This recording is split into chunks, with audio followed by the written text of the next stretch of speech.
40 ஆண்டுகளுக்கு மேலாக cellphone tower இல்லாமல் தவித்து வருவதாக தேனி மாவட்ட நீதிபதியிடம் கோரிக்கை வைத்த குரங்கணி கிராம மலைவாழ் மக்கள். தேனி மாவட்டம் போடிநாயக்கனூர் ஊராட்சி ஒன்றியத்துக்கு உட்பட்ட கொட்டக்குடி ஊராட்சி குரங்கணியில் வசிக்கும் மலைவாழ் மக்களுக்கு வேல்ஸ் பல்கலைக்கழக சட்டப் பள்ளி மாணவர்கள் மற்றும் தேனி மாவட்ட சட்டப்பணிகள் ஆணைக்குழு சார்பாக சட்ட விழிப்புணர்வு முகாம் நடைபெற்றது. மலைப்பகுதிகளில் வாழும் பொது மக்களின் கோரிக்கைகள் குறித்தும் அவர்களுக்கு தேவைப்படும் சட்ட ஆலோசனைகள் குறித்தும் விழிப்புணர்வு ஏற்படுத்தும் நிகழ்ச்சி நடைபெற்றது.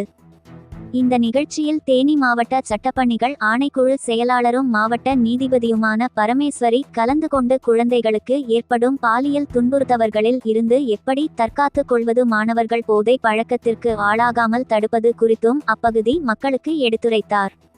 பின்னர் கிராம மக்கள் தாங்கள் பகுதியில் 40 ஆண்டுகளுக்கு மேலாக செல்போன் டவர் கிடைப்பதால் அத்தியாவசிய தேவைகள் கிடைப்பதில் சிரமம் இருப்பதாக மாவட்ட நீதிபதியிடம் தங்களது தேவைகள் குறித்து தெரிவித்தனர்.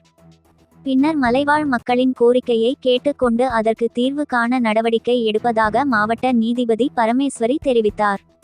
இந்த நிகழ்ச்சியில் வேல்ஸ் சட்டக் கல்லூரி பேராசிரியர் கிஷோர் சங்கர் மற்றும் சட்டக் கல்லூரி மாணவர்கள் ஆகியோர் கலந்து கொண்டு பொதுமக்களுக்கு அவசர உதவி எண்கள் அடங்கிய துண்டு பிரசுரங்களை வழங்கினர்.